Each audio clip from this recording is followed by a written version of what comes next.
అసలు స్వతంత్రం భారతదేశంలో ఉన్న రాజకీయ నాయకులకు వచ్చింది తప్ప ఈ స్టూడెంట్లకు రాలే. ఇంకా ఒక్క పూట స్నానం చేయడం కోసం బకెట్లతో రోడ్లపైకి వచ్చారంటే అర్థం చేసుకోవాలా.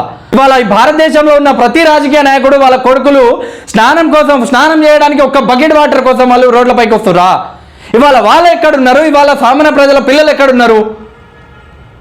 వాళ్ళు ఏంటంటే పెద్ద పెద్ద మిద్దెలలా పెద్ద వేరే వేరే కంట్రీలలా ఇవాళ సామాన్య ప్రజలు మీకు ఓట్లేసి గెలిపించిన ప్రజల పరిస్థితి, వాళ్ళ పిల్లల పరిస్థితి ఏంటంటే రోడ్ల పైన అన్నాడు. భారతదేశానికి స్వతంత్రం రావడానికి సుభాష్ చంద్రబోస్ కానీ, భగత్ సింగ్ కానీ, లేదంటే సుఖదేవ్ రాజ్గురు కానీ, సుభాష్ చంద్రబోస్ కానీ, చంద్రశేఖర్ ఆజాద్ కానీ దీనికోసమా? వాళ్ళు ప్రాణత్యాగం చేసింది ఇట్లాంటి దేశం కోసమా? అరే ఎక్కడ చూసినా అకౌంటబిలిటీ లేదు, ఒక హాస్పిటల్ చక్కగా లేవు, గవర్నమెంట్ స్కూళ్ళలో ఫెసిలిటీస్ కరెక్ట్ లేవు. భారతదేశంలో రోజు రోజుకు నిరుద్యోగుల సంఖ్య పెరిగిపోతున్నది. ఏం చేస్తున్నట్టు? ఎక్కడ డెవలప్మెంట్ అవుతున్నది?